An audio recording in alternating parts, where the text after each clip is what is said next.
욥기 19장. 욥이 대답하였다. 내가 언제까지 내 마음을 괴롭히며 어느 때까지 말로써 나를 산산조각 내려느냐. 너희가 나를 모욕한 것이 이미 수십 번이거늘 그렇게 나를 학대하고도 부끄럽지도 않으냐. 참으로 내게 잘못이 있다 하더라도 그것은 내 문제일 뿐이고 너희를 괴롭히는 것은 아니다. 너희 생각에는 너희가 나보다 더 낫겠고 내가 겪는 이 모든 고난도 내가 지은 죄를 증명하는 것이겠지. 그러나 이것만은 알아야 한다. 나를 궁지로 몰아넣으신 분이 하나님이시고 나를 그물로 덮어 씌우신 분도 하나님이시다. 폭력이다 하고 부르짖어도 듣는 이가 없다. 살려달라고 부르짖어도 귀를 기울이는 이가 없다. 하나님이 내가 가는 길을 높은 담으로 막으시니 내가 지나갈 수가 없다. 내 가는 길을 어둠으로 가로막으신다. 내 영광을 가두어 두시고 머리에서 면류관을 벗겨하셨다. 내 온 몸을 두들겨 패시니 이젠 내게 희망도 없다. 나무 뿌리를 뽑듯이 내 희망을 뿌리째 뽑아버리셨다. 하나님이 내게 불같이 노하셔서 나를 적으로 여기시고 나를 치시려고 군대를 보내시니 그 군대는 나를 치려고 길을 닫고 내 집을 포위하였다. 그가 내 가족을 내게서 멀리 떠나가게 하시니 나를 아는 이들마다 낯선 사람이 되어버렸다. 친척들도 나를 버렸으며 가까운 친구들도 나를 잊었다. 내 집에 머무르는 나그네와 내 여종들까지도 나를 낯선 사람으로 대하니 그들의 눈에 나는 완전히 낯선 사람이 되고 말았다. 종을 불러도 대답조차 안 하니 내가 그에게 애걸하는 신세가 되었고 아내조차 내가 살아 숨쉬는 것을 싫어하고 친형제들도 나를 역겨워한다. 어린 것들까지도 나를 무시하며 내가 일어나기만 하면 나를 구박한다. 친한 친구도 모두 나를 꺼리며 내가 사랑하던 이들도 내게서 등을 돌린다. 나는 피골이 상접하여 뼈만 앙상하게 드러나고 잇몸으로 겨우 연명하는 신세가 되었다. 너희는 내 친구들이니 나를 너무 구박하지 말고 불쌍히 여겨다오. 하나님이 손으로 나를 치셨는데 어찌하여 너희마저 마치 하나님이라도 된 듯이 나를 핍박하느냐. 내 몸이 이 꼴인데도 아직도 성에 차지 않느냐. 아, 누가 있어 내가 하는 말을 듣고 기억하여 주었으면, 누가 있어 내가 하는 말을 비망록에 기록하여 주었으면, 누가 있어 내가 한 말이 영원히 남도록 바위에 글을 새겨 주었으면. 그러나 나는 확신한다. 내 구원자가 살아계신다. 나를 돌보시는 그가 땅 위에 우뚝 서실 날이 반드시 오고야 말 것이다. 내 살갗이 다 썩은 다음에라도, 내 육체가 다 썩은 다음에라도 나는 하나님을 배울 것이다. 내가 그를 직접 뵙겠다. 이 눈으로 직접 뵐 때에 하나님이 낯설지 않을 것이다. 내 간장이 다 녹는구나. 나는 너희가 무슨 말을 할지 잘 알고 있다. 너희는 내게 고통을 줄 궁리만 하고 있다. 너희가 나를 칠 구실만 찾고 있다. 그러나 이제 너희는 칼을 두려워해야 한다. 칼은 바로 죄 위에 내리는 하나님의 분노다. 너희는 심판하시는 분이 계시다는 것을 알아야 할 것이다. 욥기 20장. 나아마 사람 소발이 대답하였다. 입을 다물고 있으려 했으나 내 말을 듣고 있자니 화가 나서 참을 수가 없다. 내가 하는 말을 듣고 있자니 모두 나를 모욕하는 말이다. 그러나 깨닫게 하는 영이 내게 대답할 말을 일러주었다. 너도 이런 것쯤은 알고 있을 것이다. 이 땅에 사람이 생기기 시작한 그 옛날로부터 악한 자의 승전가는 언제나 잠깐뿐이었으며 경건하지 못한 자의 기쁨도 순간일 뿐이었다.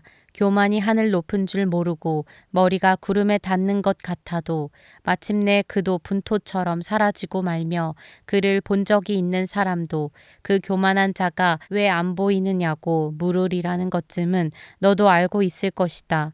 꿈같이 잊혀져 다시는 흔적을 찾을 수 없게 되며 마치 밤에 본 환상처럼 사라질 것이다.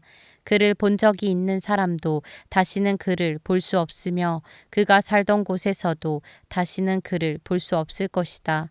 그 자녀들이 가난한 사람에게 용서를 구할 것이며 착취한 재물을 가난한 사람에게 배상하게 될 것이다.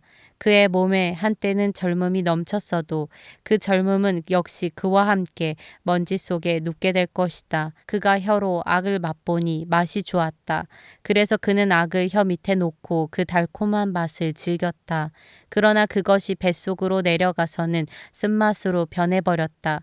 그것이 그의 몸속에서 독사의 독이 되어버렸다. 그 악한 자는 꿀꺽 삼킨 재물을 다 토해냈다. 하나님은 이렇게 그 재물을 그 악한 자의 입에서 꺼내어서 빼앗긴 사람들에게 되돌려 주신다. 악한 자가 삼킨 것은 독과도 같은 것, 독사에 물려 죽듯이 그 독으로 죽는다. 올리브 기름이 강물처럼 흐르는 것을 그는 못 볼 것이다. 젖과 꿀이 흐르는 것도 못 볼 것이다. 그는 수고하여 얻은 것을 마음대로 먹지도 못하고 되돌려 보내며 장사에서 얻은 재물을 마음대로 누리지도 못할 것이다. 이것은 그가 가난한 이들을 억압하고 돌보지 않았기 때문이며 자기가 세우지도 않은 남의 집을 강제로 빼앗았기 때문이다. 그는 아무리 가져도 만족하지 못한다. 탐욕에 얽매여 벗어나지를 못한다. 먹을 때에는 남기는 것 없이 모조리 먹어치우지만 그의 번영은 오래가지 못한다. 성공하여 하늘 끝까지 이를 때에 그가 재앙을 만나고 온갖 불운이 그에게 밀어닥칠 것이다. 그가 먹고 싶은 대로 먹게 놓아두어라. 하나님이 그에게 맹렬한 진노를 퍼부으시며 분노를 비처럼 쏟으실 것이다. 그가 철무기를 피하려 해도 노타살이 그를 꿰뚫을 것이다. 등을 뚫고 나온 화살을 빼낸다 하여도 쓸개를 휘젓고 나온 번쩍이는 활촉이 그를 겁에 질리게 할 것이다. 그가 간직한 평생 모은 재산이 삽시간에 없어지고 풀무치를 하지 않아도 저절로 타오르는 불길이 그를 삼킬 것이며 그 불이 집에 남아있는 사람들까지 살을 것이다. 하늘이 그의 죄악을 밝히 드러내며 땅이 그를 고발할 것이다. 하나님이 진노하시는 날에 그 집의 모든 재산이 홍수에 쓸려가듯 다 쓸려갈 것이다. 이것이 악한 사람이 하나님께 받을 몫이며 하나님이 그의 것으로 정해주신 유산이 될 것이다. 욥기 21장. 욥이 대답하였다. 너희는 내 말을 건성으로 듣지 말아라. 너희가 나를 위로할 생각이면 내가 하는 말에 귀를 기울여라. 그것이 내게는 유일한 위로이다. 내게도 말할 기회를 좀 주어라. 조롱하려면 내 말이 다 끝난 다음에나 해라. 내가 겨우 썩어질 육신을 두고 논쟁이나 하겠느냐. 내가 이렇게 초조해야 하는 데에는 그럴 이유가 있다. 내 곤경을 좀 보아라. 놀라지 않을 수 없을 것이다. 기가 막혀 손으로 입을 막고 말 것이다. 내게 기이한 일은 기억에 떠올리기만 해도 떨리고 몸에 소름이 끼친다. 어찌하여 악한 자들이 잘 사느냐? 어찌하여 그들이 늙도록 오래 살면서 번영을 누리느냐? 어찌하여 악한 자들이 자식을 낳고 자손을 보며 그 자손이 성장하는 것까지 본다는 말이냐? 그들의 가정에는 아무런 재난도 없고 늘 평화가 깃들며 하나님마저도 채찍으로 치시지 않는다. 그들의 수소는 틀림없이 새끼를 베게 하며 암소는 새끼를 벨 때마다 잘도 낳는다. 어린 자식들은 바깥에다가 풀어놓으면 양떼처럼 뛰논다. 소구와 검은고에 맞춰서 목청을 돋우며 피리 소리에 어울려서 흥겨워하는구나. 그들은 그렇게 일생을 행복하게 살다가 죽을 때에는 아무런 고통도 없이 조용하게 스올로 내려간다. 그런데도 악한 자들은 자기들을 그냥 좀 내버려 두라고 하나님께 불평을 한다. 이렇게 살면 되지. 하나님의 뜻을 알 필요가 무엇이냐고 한다. 전능하신 분이 누구이기에 그를 섬기며 그에게 기도한다고 해서 무슨 도움이 되겠느냐고 한다. 그들은 자기들의 성공이 자기들 힘으로 이룬 것이라고 주장하지만 나는 그들의 생각을 용납할 수 없다. 악한 자들의 등불이 꺼진 일이 있느냐? 과연 그들에게 재앙이 닥친 일이 있느냐? 하나님이 진노하시어 그들을 고통에 빠지게 하신 적이 있느냐? 그들이 바람에 날리는 검불과 같이 된 적이 있느냐? 폭풍에 날리는 겨와 같이 된 적이 있느냐? 너희는 하나님이 아버지의 죄를 그 자식들에게 갚으신다 하고 말하지만 그런 말 말하라. 죄 지은 그 사람이 벌을 받아야 한다. 그래야만 그가 제 죄를 깨닫는다. 죄인은 제 스스로 망하는 꼴을 제 눈으로 보아야 하며 전능하신 분께서 내리시는 진노의 잔을 받아 마셔야 한다. 무너진 삶을 다 살고 죽을 때가 된 사람이라면 제 집에 관해서 무슨 관심이 더 있겠느냐? 하나님은 높은 곳에 있는 자들까지 심판하시는 분이신데 그에게 사람이 감히 지식을 가르칠 수 있겠느냐? 어떤 사람은 죽을 때까지도 기력이 정정하다. 죽을 때에도 행복하게 편안하게 죽는다. 평소에 그의 몸은 어느 한 곳도 영양이 부족하지 않으며 뼈마디마다 생기가 넘친다. 그러나 어떤 사람은 행복하고는 거리가 멀다. 고통스럽게 살다가 고통스럽게 죽는다. 그러나 그들 두 사람은 다 함께 티끌 속에 눕고 말며 하나같이 구더기로 덮이는 신세가 된다. 너희의 생각을 내가 다 잘 알고 있다. 너희의 속셈은 나를 해하려는 것이다.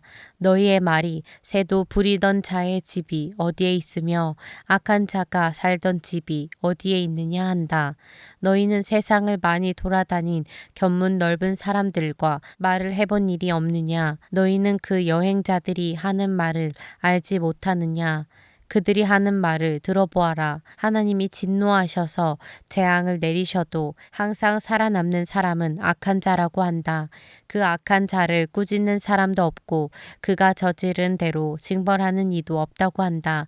그가 죽어 무덤으로 갈 때에는 그 화려하게 가꾼 무덤으로 갈 때에는 수도 없는 조객들이 장래 행렬을 따르고 골짜기 흙마저 그의 시신을 부드럽게 덮어준다고 한다. 그런데 어찌하여 너희는 빈말로만 나를 위로하려 하느냐? 너희가 하는 말은 온통 거짓말뿐이다.